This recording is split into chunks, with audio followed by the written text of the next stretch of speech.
Bonjour, je n'ai qu'un mot pour vous. Tenet.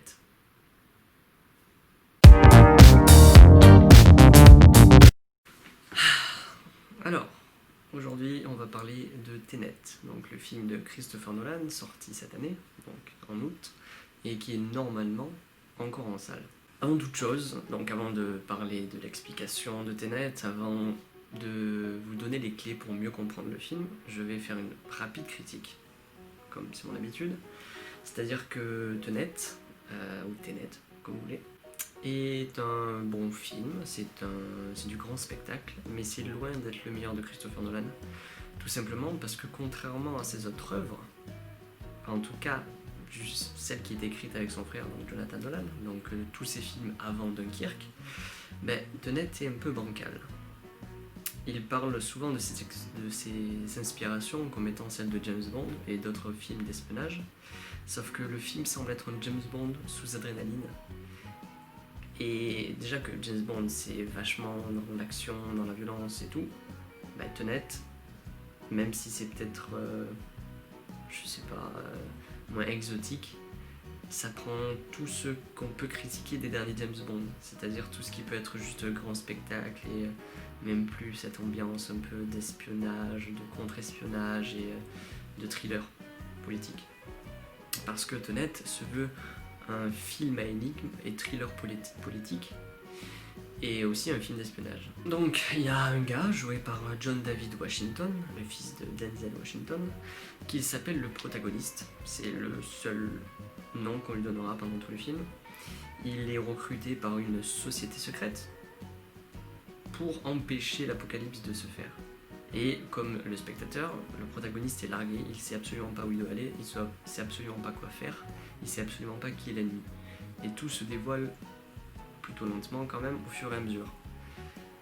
Et alors les scènes sont bien. Comme toujours, Nolan est un virtuose un peu de la caméra. Les scènes inversées, tout ce qui est... Même il y a des scènes de guerre un peu. Tout ça, c'est très impressionnant, il n'y a rien à dire. Après, est-ce que ça révolutionne le cinéma? Pas vraiment, parce que tout ce qu'il a utilisé a déjà été fait. Tout ce qui est montage inversé, scène inversée, retour dans le temps, ça a été fait. Mais ça n'a jamais été fait dans un gros blockbuster. Donc ça on peut lui concéder. Le problème aussi avec ce film, c'est l'émotion qui n'est absolument pas présente, alors que c'était un peu quelque chose de phare dans ces derniers films. Dunkirk, même si c'est un film de guerre, il y a de l'émotion. C'est les humains face à la guerre. Interstellar, qui est pour moi son meilleur, est un film très émotif. Et en fait, qui montre la puissance de l'amour contre la gravité, contre le temps, enfin tout ça. Là, les personnages sont juste des militaires qui doivent faire leur mission et donc qui sont des machines, tout simplement. Ils essayent de mettre un peu des émotions, le protagoniste s'amourache avec un personnage, il y a une question de sauver telle personne, non, qu'est-ce qui vaut le coup? Mais ça passe à la trappe parce que les scènes d'action sont omniprésentes. Et le problème aussi, en plus des scènes d'action, c'est que le film essaie de s'expliquer. C'est-à-dire que quand on ne comprend pas ce qu'on voit à l'image, juste on est censé le voir, l'accepter, tout simplement. Il n'y a pas de souci. Mais après, le film essaie d'expliquer ce qui se passe. Par exemple, lorsqu'il y a des scènes en inversé, il y a quelqu'un qui va expliquer au protagoniste comment ça se fait que ça marche comme ça. Et les gens sont largués, tout simplement parce que ça s'appuie sur de la physique, ça s'appuie sur de la thermodynamique et ça s'appuie sur des concepts qui sont un peu flous, même pour Nolan. Le problème, c'est que c'est un blockbuster qui veut faire réfléchir et qui veut se la jouer un peu masturbation intellectuelle. Sauf que ça rate, parce que c'est clairement pas la bonne période pour mettre un film masturbation intellectuelle, puisque c'est le premier gros film qui est sorti après la crise sanitaire. Et que finalement, on s'emmerde un peu, parce que les gens ils le regardent et ils se disent je comprends pas. Je veux bien accepter ce qui se passe, mais je comprends pas. Et quand le film il explique, en fait le spectateur sort de ce qui se passe à l'image et on essaie de comprendre. Sauf qu'on n'y arrive pas. Parce qu'on n'a pas les bases. Donc voilà, là c'est la fin de la critique. Si vous voulez, vous pouvez arrêter maintenant. Sinon, je vais expliquer dans une deuxième partie le film, comment il fonctionne. Et ensuite, dans une autre partie, j'expliquerai la fin. Voilà. Et donc pour la fin, évidemment, si vous ne l'avez pas vu, ne regardez pas. Dans Tenet, il faut faire attention puisque ce n'est pas du voyage dans le temps, mais c'est une inversion temporelle. C'est-à-dire qu'à un moment, il y a une femme qui fait un geste comme ça. Ou par exemple, le gars tire des balles, et ça on le voit dans la bande-annonce aussi, sauf que c'est pas les balles qu'il tire, c'est les balles, il les récupère. En fait, le mouvement est inversé. Au lieu que la balle parte par là en sortant du pistolet et va dans la cible, la balle revient vers le pistolet.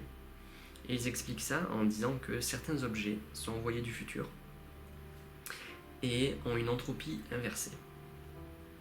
Ok. Alors l'entropie, c'est quoi? L'entropie, c'est une sorte d'ensemble de la matière. C'est un ensemble désorganisé et qui, par conséquent, crée une organisation derrière. C'est-à-dire que dans mon corps, et en fait dans absolument tout ce qui nous entoure, il y a une certaine entropie. Ce qui fait que cette table soit solide, c'est l'entropie de ces molécules, de tout ce qui la compose. Pareil pour mon corps, c'est-à-dire qu'il y a une certaine entropie. Et en fait, l'entropie, donc c'est cet état d'organisation-désorganisation qui fait un peu un équilibre ensuite. Et ça va dans un sens. C'est-à-dire que la balle, normalement, si moi je la tire avec un pistolet, puisque c'est une balle normale, elle va dans ce sens. Son entropie continue par là. Avec les objets qu'ils ont envoyés du futur, leur entropie est inversée. C'est-à-dire que leur mouvement ne va pas dans le même sens.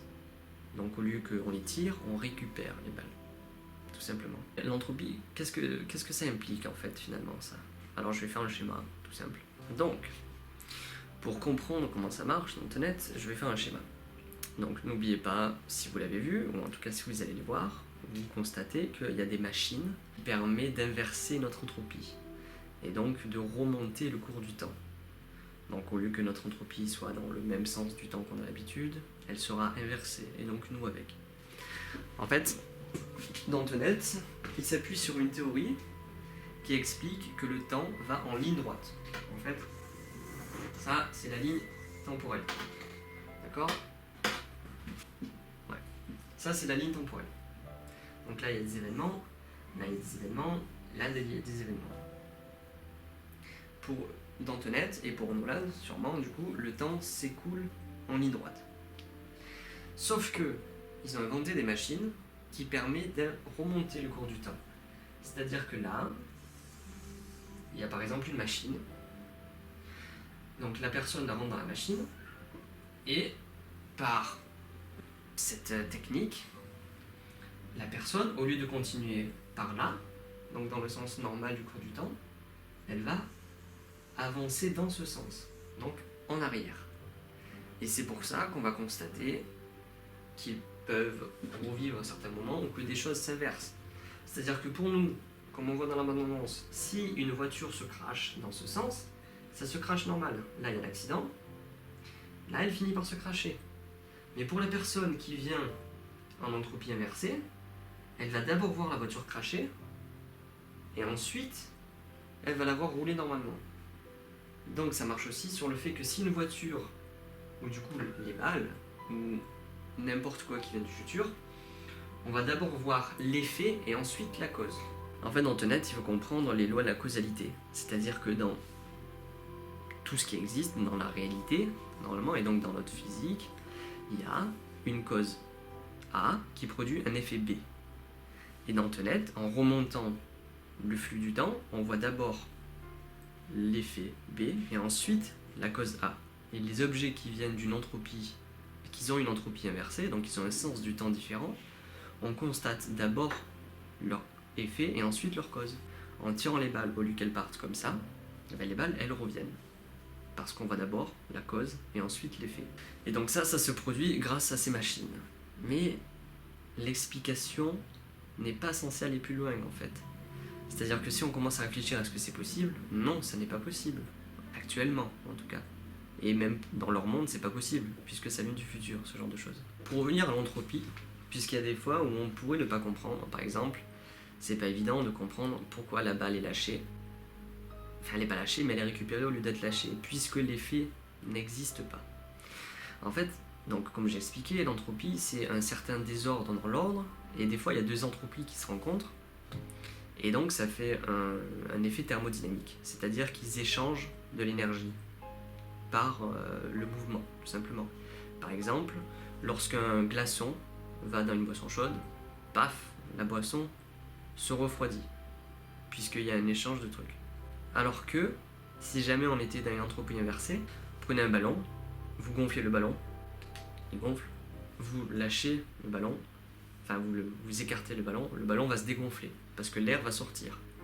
Si jamais c'était dans une entropie inversée, vous ouvrirez le ballon se remplirait, parce que ces particules d'air auraient une entropie inversée. En théorie c'est possible, mais en pratique, ça ne l'est pas.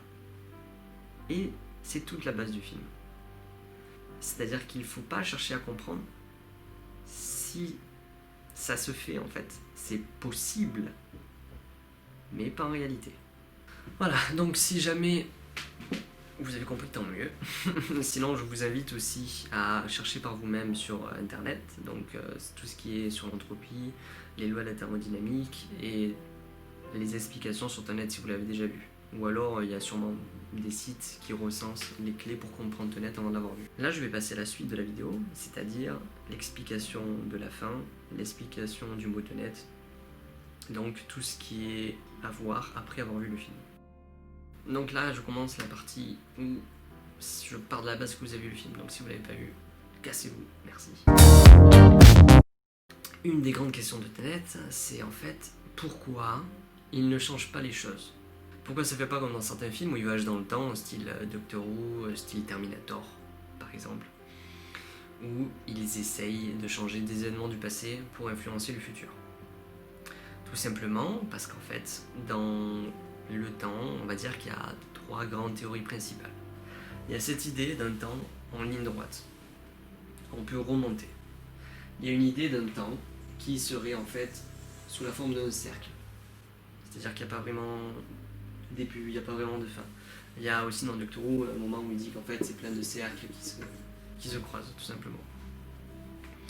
Et donc dans ces théories, il y a plusieurs théories qui expliquent pourquoi on ne peut pas changer les choses ou pourquoi on peut le faire. Dans la théorie où c'est une ligne droite, si on remonte dans le temps et qu'on change un événement à cet endroit-là, par exemple, il y a des chances que ça influe sur la suite. Mais on ne peut pas le savoir. Parce qu'en fait, si on change quelque chose, ça va créer un paradoxe, puisque la chose qu'on aura changée n'aura pas existé en premier lieu, si jamais on la change. Vous voyez ? Ça s'appuie sur des paradoxes. Et donc il y a des théories qui essayent de faire en sorte de comprendre ce paradoxe et de le régler. Par exemple, il y a la théorie de si on retourne dans le temps, et c'est la théorie qu'ils disent dans Tenet, si on retourne dans le temps et qu'on modifie un événement, au lieu de modifier la ligne principale temporelle d'où l'on vient, on va en créer une autre. C'est-à-dire qu'il y a eu cette ligne principale temporelle qui a fait qu'on a voulu retourner dans le temps, sauf qu'en modifiant cet événement, à partir de cet événement, on va créer une ligne temporelle alternative qui prendra en compte le fait qu'on ait modifié cet événement. Mais la temporalité principale restera la même, donc en fait on n'aura rien changé de l'univers d'où on vient. Et là, ça crée une sorte d'univers parallèle. Et c'est pour ça qu'en fait, il ne change rien. Le protagoniste demande plusieurs fois au personnage de Robert Pattinson, mais pourquoi ne tout simplement pas tuer cette personne, ou pourquoi ne pas changer ça? Pattinson dit, parce qu'en fait, ça créerait un paradoxe. Et peut-être que tu auras changé quelque chose, mais nous, on ne le verra pas. Et quand il dit ça, ça signifie que dans leur temporalité, dans leur univers, ils le verront pas, puisqu'ils en créeraient un autre. C'est pour ça qu'il modifie rien. Le personnage de Pattinson, même sans savoir où il va lui, il sait certaines choses. Et à la fin, donc quand il se fait tirer une balle dans la tête, on le voit clairement que c'est lui qui se fait tirer une balle dans la tête à cause de son truc dans le sac à dos. Mais c'est pas encore le moment où il s'est fait tirer une balle dans la tête. Il ressort et il sait qu'il n'y a que lui qui aurait pu crocheter la serrure à temps, parce que c'est le meilleur crocheteur de serrure. Donc il sait qu'il est resté et qu'il est mort en bas, sauf que ça n'est pas encore arrivé. Et en sachant ça, il pourrait se dire, je vais pas y aller. Parce que dans tous les cas, ils sont déjà sortis. Mais s'il n'y va pas, il n'y a rien qui prouve qu'ils seront sortis, parce que ça créerait une autre dimension. Donc il sait très bien qu'il va aller mourir en fait, en allant là-bas. Et il accepte. Même si le protagoniste essaye de lui faire comprendre, et il lui fait comprendre qu'il va mourir s'il y retourne, eh ben Pattinson il dit d'accord, mais je vais pas pouvoir changer les choses en fait. Ce qu'on comprend à la fin du film, et ce qu'on aurait pu comprendre un peu plus tôt, c'est que le protagoniste, tout ce qu'il a vécu depuis le début, donc sa ligne temporelle, c'est un peu comme la nôtre. Nous on commence le film, pour le protagoniste c'est le début de l'histoire. Mais la fin du film, c'est pas la fin de l'histoire du gars. C'est-à-dire que le protagoniste, il va retourner dans le temps, puisque c'est lui qui a recruté tous ces gens. Il va prendre le long chemin, c'est-à-dire que là c'est la fin du film, et lui, il va prendre une inversion temporelle, il va tout refaire à l'envers, et paf, pour essayer de tout organiser pour que tout marche correctement. Parce que tout est déjà arrivé. Et tout est déjà arrivé. Pourquoi ? Parce que c'est lui qui organisait après avoir vu ce qui est déjà arrivé. C'est un peu paradoxal puisqu'on ne sait pas qu'est-ce qui est le début et qu'est-ce qui est la fin. Et c'est pour ça que le film s'appelle Tenet, puisque c'est un palindrome. Un palindrome, c'est un mot qui se lit dans les deux sens. Tenet, quand on le lit sur le carré Sator, et en fait on ne sait pas où est le début, où est la fin.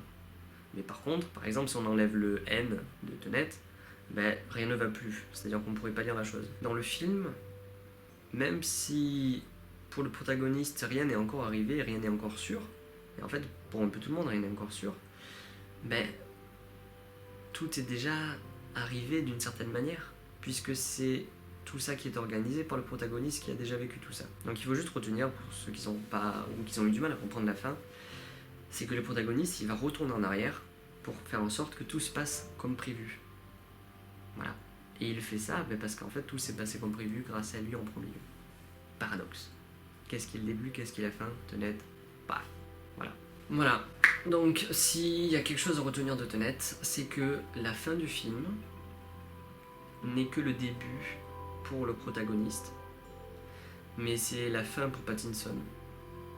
Et le début du film, la première fois où le personnage du protagoniste rencontre le personnage de Robert Pattinson, donc son pote, eh bien c'est pas le début de l'histoire pour lui, parce que ça fait longtemps qu'il sait que tout ça, ça va se passer. C'est juste que ce film, alors c'est pas vrai qu'on peut le voir dans les deux sens. Étonnamment, je trouve que ça serait plutôt mieux, ça pourrait mieux s'appliquer à Memento. Mais une fois qu'on voit le film une première fois, on peut être perplexe sur comment ça s'est passé, mais avec les explications et avec ce qu'on comprend du film, en le revoyant une deuxième fois, on va plus l'apprécier, puisqu'on comprend tout ce qui se passe, les causes, les effets, tout ça. C'est un peu con quand même qu'il nous oblige à voir deux fois le film pour mieux le comprendre. J'espère que mes explications étaient assez claires. Sinon dites-le moi, vraiment, et j'en ferai plus, jamais. Pour les prochaines fois, je vais essayer de faire d'autres critiques, et je vais essayer de modifier un peu le décor, parce que là c'est la dèche quoi. Voilà.